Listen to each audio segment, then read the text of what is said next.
ആശാ വർക്കർമാരുടെ വേതനവുമായി ബന്ധപ്പെട്ട് ഞങ്ങൾ ഇന്നലെ ചെയ്ത ന്യൂസ് വീഡിയോയിലെ ചില കണക്കുകളോടെ നമ്മുടെ ചില പ്രേക്ഷകർ ചില സംശയങ്ങൾ ഉന്നയിച്ചിട്ടുണ്ട്. ആദ്യം അതിനൊരു വിശദീകരണം തരാമെന്ന് വിചാരിക്കുന്നു. ഞങ്ങൾ പറഞ്ഞത് ഈ സമരസമിതി നേതാക്കൾ പറയുന്ന പ്രതിദിന വരുമാനം 232 എന്നത് തെറ്റാണ്. ആശാ വർക്കർമാർ ശരാശരി ഒരു മാസം ശരാശരി 500 രൂപയ്ക്ക് മുകളിൽ പ്രതിദിന വേതനം ദിവസവും ആ കണക്ക് നോക്കിയാൽ കിട്ടുന്നുണ്ട്. 232 അല്ല, 500-ന് മുകളിൽ ശരാശരി വേതനം ഒരു ദിവസം ആശാ വർക്കർമാർക്ക് കിട്ടുന്നു എന്നാണ് ഞങ്ങൾ കണക്കുകൾ ഉദ്ധരിച്ചത്.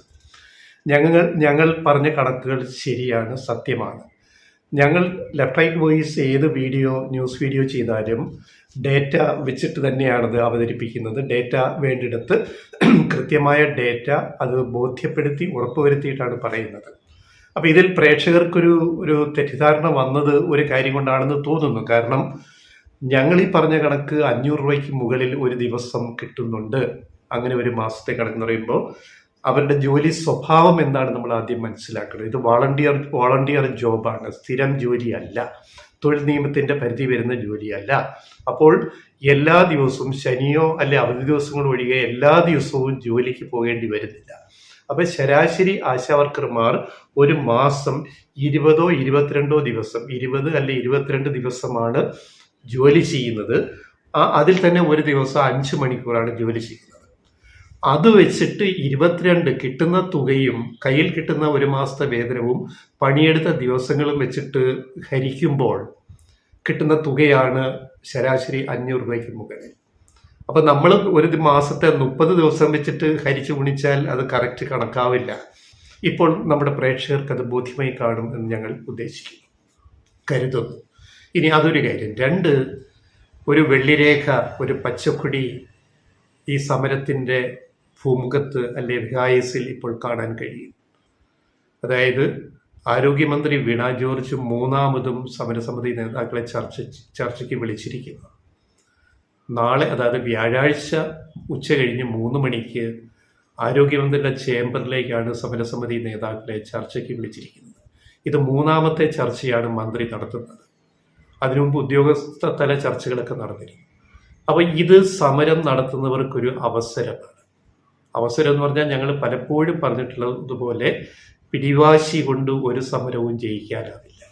സമരം ചെയ്യുന്നവർ അവരുടെ ആവശ്യങ്ങളിൽ ചില വിട്ടുവീഴ്ചകൾ ചെയ്യാനും സമവായത്തിനും, അതുപോലെ ഗവൺമെൻറ്റും താഴേക്കിറങ്ങി വന്ന് സമവായത്തിനും തയ്യാറായാൽ മാത്രമേ ഒരു സമരം വിജയിപ്പിക്കാൻ കഴിയുകയുള്ളൂ, അല്ലെങ്കിൽ മാന്യമായിട്ട് തീർക്കാൻ കഴിയുകയുള്ളൂ. ഇപ്പോൾ വരെയും ആശാവർക്കർമാരുടെ സമരത്തിന് നേതൃത്വം കൊടുക്കുന്ന SUCI, സൂസി, മിനിയേപ്പുള്ള നേതാക്കളൊന്നും ഒരു വിട്ടുവീഴ്ചയ്ക്കും തയ്യാറാവാത്തത് ആശാവർക്കർമാർക്കിടയിൽ തന്നെ ആശയക്കുഴപ്പം ഉണ്ടാക്കുന്നുണ്ട്. സമരം മാന്യമായിട്ട് തീർക്കുകയല്ലല്ലോ ലക്ഷ്യം, ഇത് നീട്ടിക്കൊണ്ടുപോയി എവിടെ എത്തിക്കാൻ പറ്റുമെന്നുള്ള ആശങ്ക ഇപ്പോൾ തന്നെ ആശാവർക്കർമാർക്ക് ഉണ്ട്. സമരത്തിൽ പങ്കെടുക്കുന്നവർക്ക് കുറച്ചുപേർ ഇപ്പോഴും അവിടെ ഇരിപ്പുണ്ടല്ലോ, അവരുടെ വിഷമങ്ങൾ മനസ്സിലാക്കണമെന്നും സമരസമിതിയുടെ മേൽ സമരം ചെയ്യുന്ന ആശാവർക്കർമാർ തന്നെ സമ്മർദ്ദം ചെലുത്തി തുടങ്ങി എന്നാണ് ഞങ്ങൾക്ക് മനസ്സിലാക്കാൻ കഴിയുന്നത്. അപ്പോൾ ആ നിലയ്ക്ക് ചില വിട്ടുവീഴ്ചയ്ക്ക് തയ്യാറായാൽ നാളെ ആരോഗ്യമന്ത്രിയുടെ ചേംബറിൽ വ്യാഴാഴ്ച നടക്കുന്ന ചർച്ചയിൽ ഒരുപക്ഷെ സമരം പിൻവലിക്കാനുള്ള മാന്യമായ ഒരു അവസരം സമരസമിതിക്ക് കിട്ടുമെന്ന കാര്യം സമരസമിതി ചിന്തിക്കുക. പിടിവാശി ഉപേക്ഷിക്കുക. സംസ്ഥാന സർക്കാരും പറയുന്നതാണ്, പിടിവാശി ഉപേക്ഷിക്കുക. ഒറ്റയടിക്ക് ഓണറേറിയം 7000 ൽ 21,000 ഒന്നും ആക്കാൻ നമുക്ക് കഴിയില്ല. ഘട്ടം ഘട്ടമായിട്ട് നടപ്പാക്കാൻ പറ്റൂ. സംസ്ഥാന സർക്കാരിൻ്റെ സാമ്പത്തിക ഞെരുക്കം, കേന്ദ്രത്തിൽ നിന്ന് കിട്ടാനുള്ള പണം പോലും കിട്ടുന്നില്ല. ഇങ്ങനെയുള്ള ഇപ്പം ഓണറേറിയം കേന്ദ്ര ഇൻസെൻറ്റീവ് തന്നെ അതിനകത്ത് മുടക്കം വന്നിരിക്കുന്നു. അതുതന്നെ വലിയൊരു തുക, 120 കോടിയോളം രൂപ അത് തന്നെ കിട്ടാനുണ്ട്. അപ്പോൾ ഇതെല്ലാം സമരസമിതിയുടെ മനസ്സിലാക്കണം. പിന്നെ കഴിഞ്ഞ ദിവസം ദില്ലിയിൽ കേന്ദ്ര ആരോഗ്യമന്ത്രി JP നദ്ദയുമായിട്ട് സംസ്ഥാന ആരോഗ്യമന്ത്രി വീണ ജോർജ് കൂടിക്കാഴ്ച നടത്തി. ആശാ വർക്കർമാരുടെ പ്രശ്നം ഉൾപ്പെടെ എല്ലാ വിഷയങ്ങളും അവർ ഉന്നയിച്ചു. JP നദ്ദ പറഞ്ഞത് അനുഭാവപൂർവ്വം പരിഗണിക്കാം എന്ന് പറഞ്ഞു. പരിഗണിക്കാമെന്ന് പറഞ്ഞല്ലാതെ എന്നാൽ ഉടനെ ഒരു ഉത്തരവിറക്കാമെന്നോ മാറ്റങ്ങൾ വരുത്താമെന്നോ ഭേദഗതി വരുത്താമെന്നോ വളരെ കോൺക്രീറ്റ് ആയിട്ടുള്ള മൂർത്തമായ ഒരു ഉറപ്പും ആരോഗ്യമന്ത്രി കൊടുത്തിട്ടില്ല. അമൂർത്തമായിട്ട് ആരോഗ്യമന്ത്രി, കേന്ദ്രമന്ത്രി ചിലതൊക്കെ പറഞ്ഞ് അത് നോക്കട്ടെ ഇത് നോക്കട്ടെ. അപ്പം വ്യക്തമായൊരു ഉറപ്പ് ആ കൂടിക്കാഴ്ചയിലും കിട്ടിയിട്ടില്ല എന്ന് വേണം മനസ്സിലാക്കാൻ. അപ്പോൾ ഇവിടെ വേണ്ടത് കേന്ദ്രത്തിനെതിരെയും കേന്ദ്രത്തിലും സമ്മർദ്ദം ചെലുത്തേണ്ടതായതുകൊണ്ട് അത് സംസ്ഥാന സർക്കാർ മാത്രമല്ല, ഈ പറയുന്ന സമരം ചെയ്യുന്ന ആശാ വർക്കർമാർക്ക് ഉത്തരവാദിത്വം ഇല്ലേ, അല്ലെ സമരത്തിന് നേതൃത്വം കൊടുക്കുന്നവർക്ക് ഉത്തരവാദിത്വമുണ്ട്. അപ്പോൾ സമവായത്തിലൂടെ ഈ പ്രശ്നം പരിഹരിക്കാനുള്ളൊരു നീക്കം, അതിനുള്ളൊരു അവസരമാണ് നാളത്തെ മൂന്നാമത് ചർച്ച. മന്ത്രിയുമായിട്ട് യാഥാർത്ഥ്യബോധത്തോടെ സമരസമിതി നേതാക്കൾ ആ ചർച്ചയിൽ പങ്കെടുത്താൽ ഒരുപക്ഷെ നാളെ സമരം പിൻവലിക്കാനുള്ള മാന്യമായ ഒരു സാധ്യത ഈ സമരം നടത്തുന്നവർക്കുണ്ടാകും. സർക്കാരിനും മാന്യമായ ഒരു ഒത്തുതീർപ്പ് ഉണ്ടാക്കാൻ കഴിയും. ഉദാഹരണത്തിന് 7,000 നിന്ന് 21,000 ഓണറേറിയം എന്നുള്ളത് ഇന്ന് സമരസമിതി താഴേക്ക് വരേണ്ടി വരും. കാരണം ഒറ്റയടിക്ക് അത് കൂട്ടിക്കൊടുക്കാനുള്ള ബുദ്ധിമുട്ടുകൾ.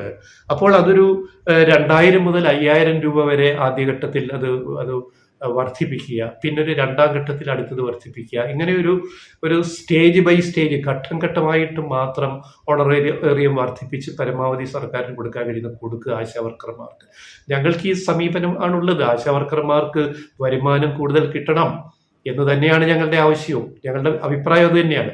പക്ഷെ അത് പിടിവാശി കൊണ്ട് നേടിയെടുക്കാൻ കഴിയില്ല. അതിനകത്തൊരു സമവായത്തിന്റെ അന്തരീക്ഷം നമ്മൾ ഏത് സമരത്തിലും, ഇപ്പൊ ഗാന്ധിജി നടത്തിയ സ്വാതന്ത്ര്യ സമരത്തിൽ പോലും എത്രയോ തവണകളിൽ എത്രയോ സന്ദർഭങ്ങളിൽ ഗാന്ധിജി ഈ സമവായത്തിന്റെ മാർഗം സ്വീകരിച്ചിട്ടുണ്ട്. അപ്പൊ ഏത് സമരത്തിലും നമുക്കിത് വേണ്ടി വരും. അപ്പൊ അത് ദയവ് ചെയ്ത് ആശാവർക്കർമാരുടെ സമരം നയിക്കുന്ന നേതാക്കൾ ഇത് മനസ്സിലാക്കണമെന്നാണ് ഞങ്ങൾക്ക് ലെഫ്റ്റ് റൈറ്റ് വോയിസിന് അവരോട് അഭ്യർത്ഥിക്കാനുള്ളത്.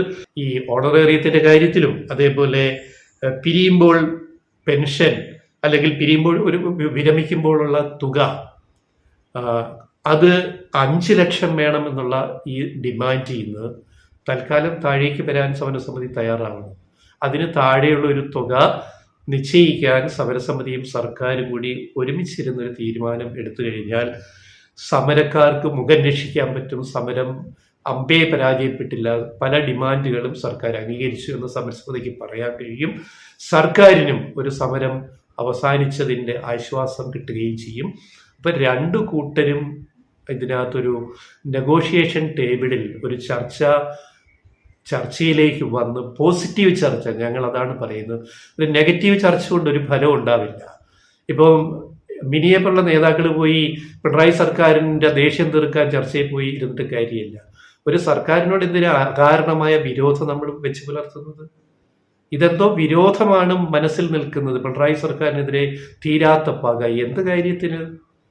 ആശാവർക്കർമാരുടെ ക്ഷേമമാണ് ഉദ്ദേശിക്കുന്നതെങ്കിൽ, ആത്മാർത്ഥമായിട്ടും അതാണ് ഉദ്ദേശിക്കുന്നതെങ്കിൽ ഈ സമരസമിതി നേതാക്കൾ മിനി ഉൾപ്പെടെയുള്ളവര് ആ ഒരു മനോഭാവം, ഒരു പോസിറ്റീവ് അപ്രോച്ച് എടുക്കണം. ഡിമാൻഡുകൾ ഉന്നയിക്കുമ്പോൾ തന്നെ ഒരു പോസിറ്റീവ് അപ്രോച്ച് എടുത്താൽ മാത്രമേ ഈ സമരം ചെയ്യുന്നവർക്കും സർക്കാരിനും മാന്യമായിട്ട് തീർക്കാൻ കഴിയൂ. ആ ഒരു മനോഭാവം ഉൾക്കൊള്ളുക എന്നാണ് ഞങ്ങൾക്ക് പറയാനുള്ളത്.